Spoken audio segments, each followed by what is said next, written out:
સમાચાર વિગતવાર। દિલ્હી નજીક નોઈડા ખાતે પ્રધાનમંત્રી નરેન્દ્ર મોદીએ સ્ટેન્ડ અપ ઇન્ડિયા યોજનાનું રાષ્ટ્રવ્યાપી મંગળાચરણ કરાવ્યું હતું।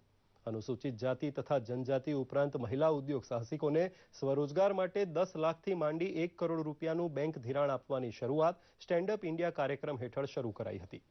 એક શુભ પહેલ તરીકે આજના કાર્યક્રમમાં 5100 લાભાર્થીઓને ઇલેક્ટ્રિક રિક્ષા તથા રૂપે ડેબિટ કાર્ડ પણ પ્રધાનમંત્રીએ અર્પણ કર્યા હતા। સ્ટેન્ડ અપ ઇન્ડિયામાં જોડાઈ ધિરાણ લેવા ઈચ્છતા ભાવિ ઉદ્યોગ સાહસિકનું ઓનલાઈન રજીસ્ટ્રેશન કરવા માટે ખાસ વેબ પોર્ટલનો પણ શુભારંભ કરાવવા સાથે કૌશલ્ય વિકાસ કેન્દ્રને પણ પ્રધાનમંત્રીએ ખુલ્લું મૂક્યું હતું। ભારતભરમાં કાર્યરત બેંકની તમામ નાની મોટી શાખાએ સ્ટેન્ડ અપ ઇન્ડિયા હેઠળ ઓછામાં ઓછા એક લોન દલિત તથા મહિલાને આપવાની ફરજિયાત રહેશે।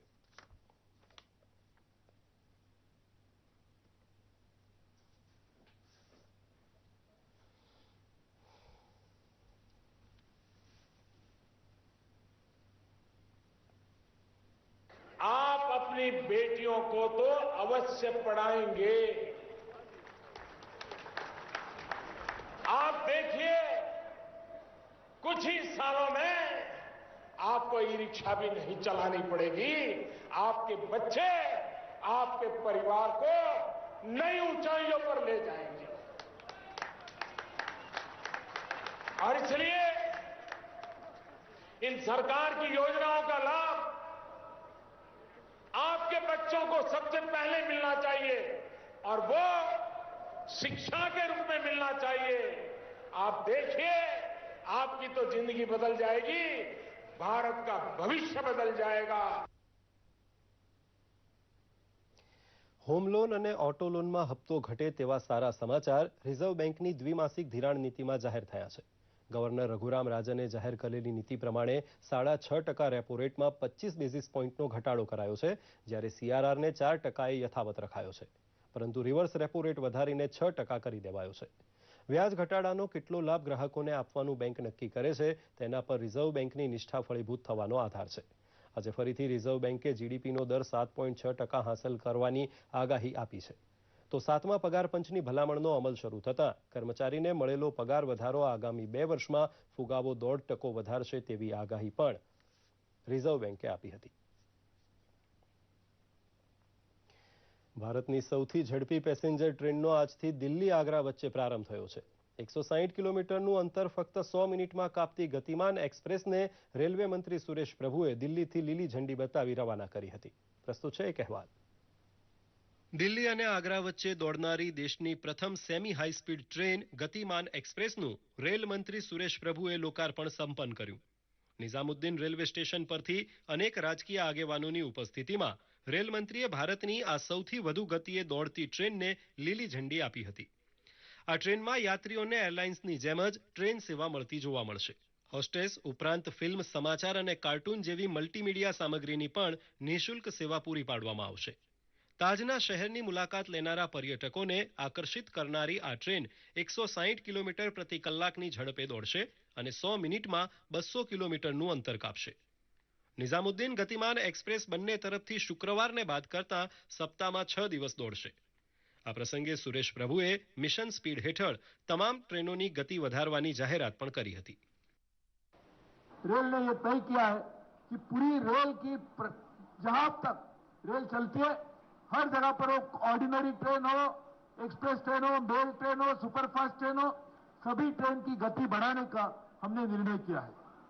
और इसी दिशा में आज दिल्ली से आगरा तक जाने के लिए कुछ ही समय में गतिमान एक्सप्रेस अपना सफर शुरू करेगी। ગતિમાન ટ્રેનમાં લાગેલા 10 અલ્ટ્રા મોડર્ન કોચ આ હાઈ સ્પીડ ટ્રેનના આભૂષણ સમાન છે। આ તમામ કોચ ફાયર અલાર્મ સિસ્ટમ અને પેસેન્જર ઇન્ફોર્મેશન સિસ્ટમ સહિતની સુવિધાઓથી સજ્જ છે। પ્રત્યેક બેઠકની પાછળ લાગેલા 8 ઇંચના એલસીડી પ્રવાસીને મનોરંજન પૂરું પાડશે અને આવનારા સમયમાં તેને સેટેલાઇટ ટીવી નેટવર્કથી સાંકળવાની પણ યોજના છે। 5400 હોર્સ પાવર ક્ષમતા ધરાવતું એન્જિન ટ્રેન સાથે જોડવામાં આવ્યું છે। ગતિમાન એક્સપ્રેસના પ્રવાસીઓ ખુશખુશાલ જોવા મળતા હતા। बहुत बढ़िया सुविधा है। Good choice and very enjoyable. अच्छा है और बहुत बढ़िया है। हाँ बहुत फ्री है, बहुत अच्छा लग रहा है बैठ के पहली बार। खाना जो इनके लोकल जो और ट्रेन्स में इनके होता है एसीज वगैरह में, उसकी कंपैरिजन में बहुत अच्छा खाना है इनका। क्वालिटी भी अच्छी है, बस इनकी सर्विस भी अच्छी है। I can see on my Snapchat, I'm actually live blogging, it's like 160, it's picked up, so it will go up till 180, I think. ગતિમાન એક્સપ્રેસ દોડતી થતા ભારતીય રેલવેના ઇતિહાસમાં એક નવા જ પ્રકરણનો ઉમેરો થયો છે. દૂરદર્શન સમાચાર, અમદાવાદ. વધુ સમાચાર એક નાનકડા વિરામ બાદ.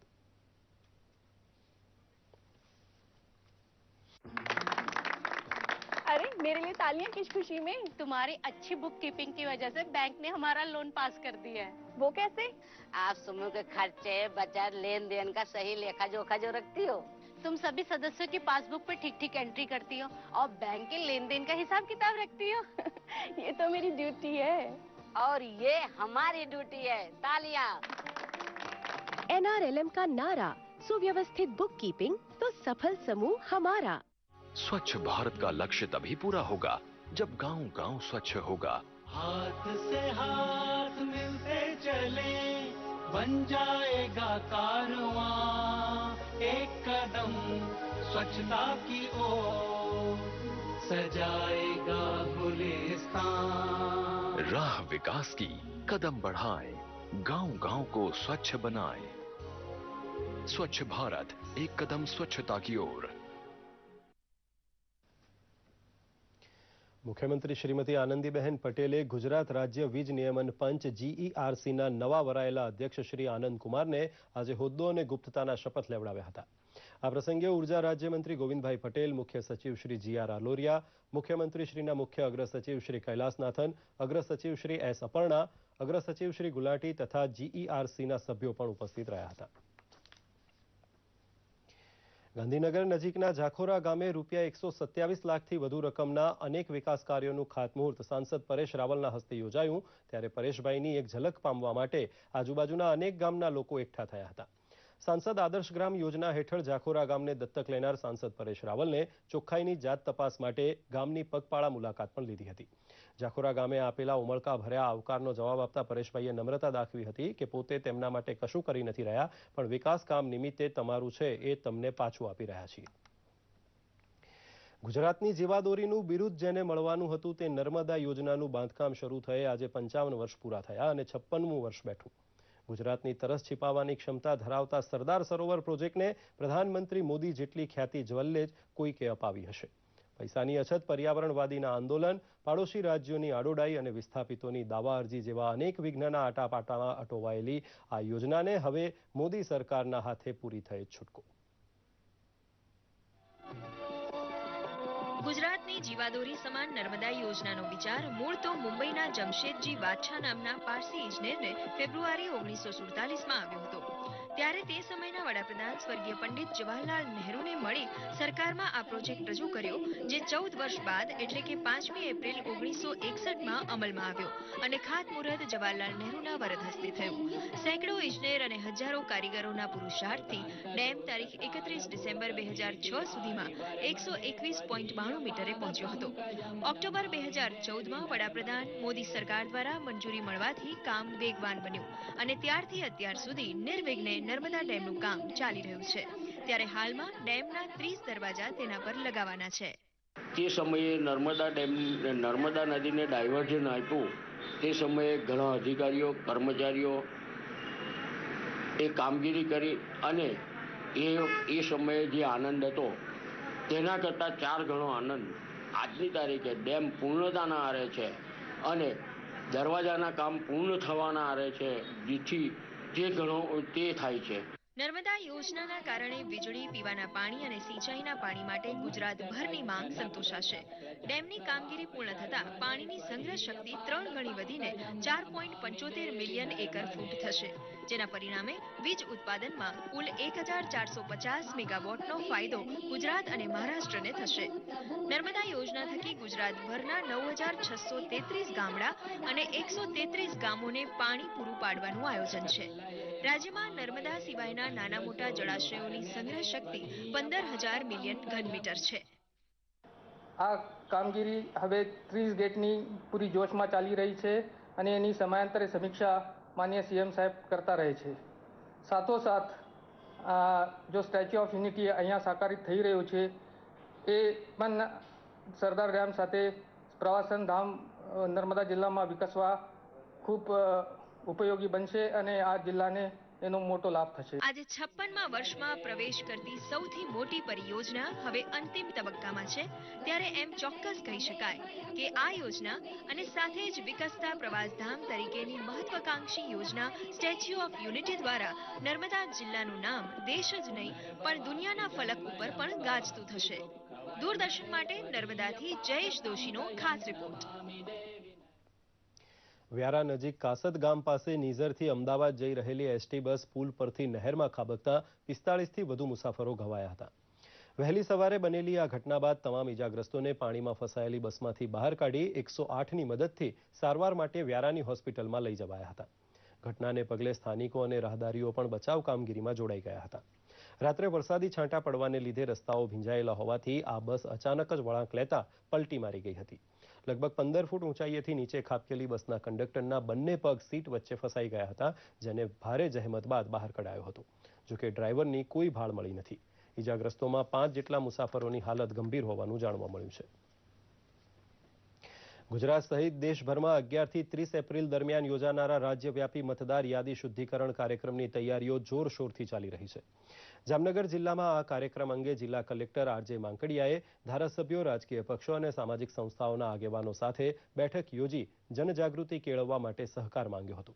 આ સમયગાળા દરમિયાન બીએલઓ પોતાના વિસ્તારની મુલાકાત લઈ ક્ષતિઓની જાત ચકાસણી કરશે. ખાસ કરીને 80 વર્ષથી મોટા બુઝુર્ગ અને 30 વર્ષથી મોટા સ્ત્રી મતદારોને વિશેષ સહાય કરવાની સૂચના અપાઈ છે. 17 એપ્રિલને રવિવારે સવારે 10થી બપોરે 2 વાગ્યા સુધી તમામ મતદાન મથકોએ વિશેષ ઝુંબેશ હાથ ધરાશે. ગુજરાતભરમાં આનંદ પ્રમોદ અને ઉજવણી માટે લોકમેળા યોજવાની પરંપરા ઠેર ઠેર છે, પણ અંબાજી પંથકમાં દર વર્ષે શોકમેળો યોજવાની કરુણ પરંપરા ચાલી આવે છે. કોટેશ્વર ધામ તરીકે ઓળખાતા સ્થળે આદિવાસીઓ દ્વારા યોજાતા શોકમેળામાં દિવંગત પરિવારજન પાછળ રુદન કરવા સાથે તેના અસ્થિનું વિસર્જન કરવામાં આવે છે. સરસ્વતી નદીના કિનારે આવેલું કોટેશ્વર અસ્થિ વિસર્જન માટે ગંગા કે નર્મદા જેટલું જ પવિત્ર માની આદિવાસીઓ અહીં મરણોત્તર વિધિ વિધાન કરતા રહ્યા છે. અગાઉ આ શોક મેળો 2 દિવસ માટે યોજાતો, પરંતુ રાત્રિ મેળામાં ધાંધલ ધમાલની ઘટના બનવા લાગતા હવે તે 1 દિવસ માટે જ યોજાય છે. બનાસકાંઠામાં આવેલી પાકિસ્તાન સરહદે આવેલા નડાબેટ અને નાડેશ્વરી દેવીનું મંદિર પ્રવાસીઓને આકર્ષી રહ્યું છે, ત્યારે રાષ્ટ્રીય શિક્ષક મહાસંઘ તરફથી પાટણ અને બનાસકાંઠાના 1100 જેટલા શિક્ષકો માટે બીએસએફની મંજૂરીથી રણદર્શનનો કાર્યક્રમ યોજાઈ ગયો. દેશની સરહદે રક્ષા કરતા જવાનો અને રણનો અદ્ભુત નજારો માણવા સાથે નાડેશ્વરી મંદિરના દર્શનથી પ્રવાસી શિક્ષકો ભાવ વિભોર થયા હતા. બળબળતા તાપ વચ્ચે પણ સરહદના પ્રવાસીઓ સાથે વાતચીત કરવાનો મોકો મળતા શિક્ષકો અનુભવનું ભાથું બાંધી ગયા હતા. આંતરરાષ્ટ્રીય સરહદ અને જવાનોની કામગીરીથી પ્રવાસી શિક્ષકો માહિતગાર થયા હતા. તો આ સાથે જ આ સમાચાર બુલેટિન અહીં સમાપ્ત કરીએ છીએ. નમસ્કાર.